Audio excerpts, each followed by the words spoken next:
You're listening to the Infinite Banking Mastery Podcast. Did you know that you could build a tax-free pool of wealth that's liquid and accessible all your life while building your retirement nest egg? Gain full control of your financial future and stop relying on the government and banks. The wealthy have already discovered this wealth-building secret. Now it's your turn to get financially secure without following the conventional wisdom that keeps you in debt to banks.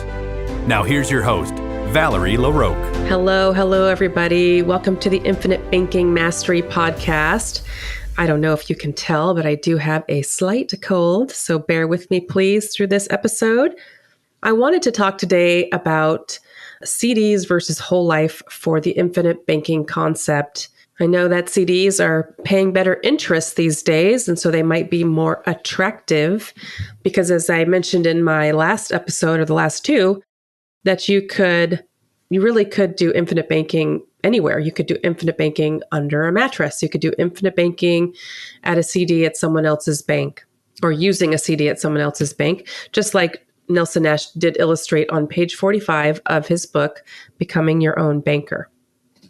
So let's see, what are the differences? Why wouldn't you want to use a CD at someone else's bank instead of a whole life policy? Well, for one thing, when you have a CD at a bank and you are building up your money there to build a banking system and basically buying a new CD every year, let's say, well, you're not an owner of that CD, so you're not going to be receiving any dividends. Not like with a whole life policy with a mutual company, you will be receiving those dividends too. So that's going to help fuel the growth of your contract, the growth of your cash value, your death benefit. Those dividends are going to help fuel that growth. And once those dividends are earned, they are going to be within your cash value and then also able to earn the guaranteed rate on the contract for the rest of your life. So those dividends are a big deal. Also, right now, yes, rates are up. They've been going up, but they also are still taxable. So that brings it down a little bit. But also, how high will they be? Will they always be up? If you were to start a banking system using CDs and with the intention, they're doing really well, I'll be able to buy CDs at this rate for a while, and then I'll just have this great return in my CDs, and I'll be able to finance my purchases by withdrawing money from here and paying myself back and then buying new CDs. But then how high will those rates be, or how long will they be at the rate that they are? They change all the time. You're not going to have rates that are always around 4+%. Of course, some of those rates, it depends on how long you hold the CD. You have how long you're going to hold it in order to receive those higher rates. And so when you are using your CDs or accessing your CDs too, like on page 45, where Nelson was telling the story of the two sisters, one sister who decided to use a CD at someone else's bank, and one sister who decided to purchase a whole life policy and use that instead.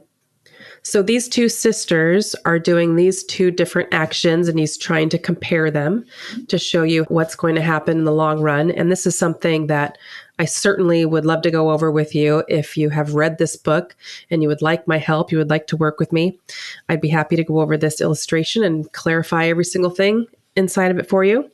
But if you have the book and you want to open to page 45 or reference that, then you can see how he's describing how both sisters are both going to fund their respective systems with the same amount.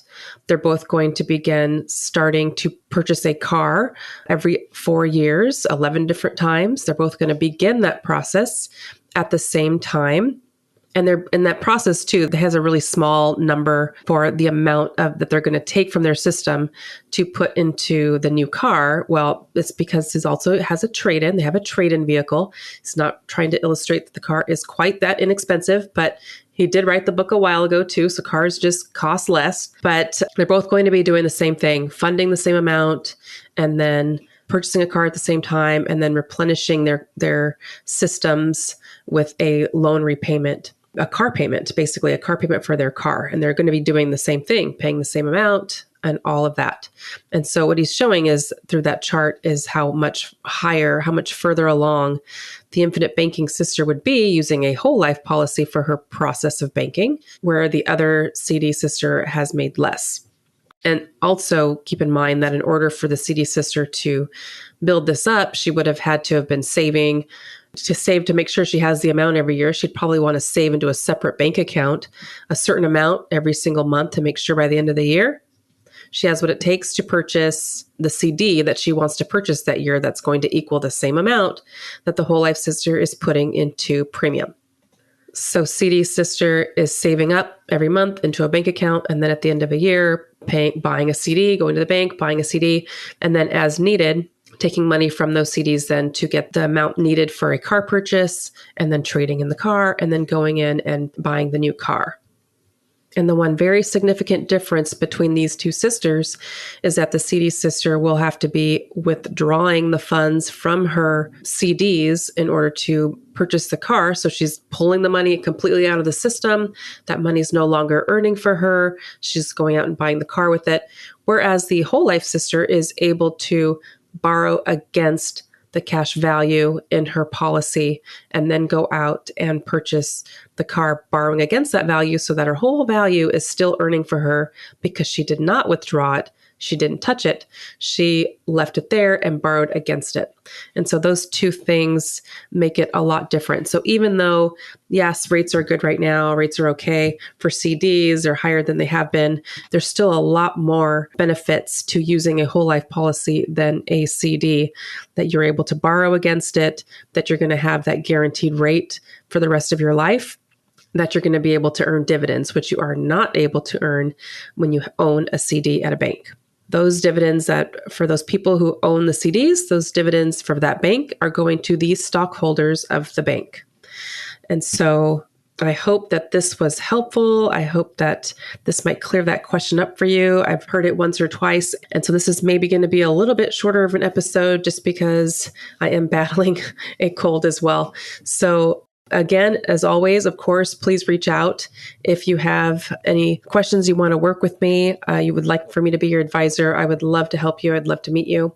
Please reach out to me at Valerie@alphaomegawealth.com. We can look into this strategy for you, for someone that you love, if you are uninsurable for some reason. And otherwise, I hope that you have a great week and avoid any nasty viruses. Good luck out there, and I will talk to you next time. Take care.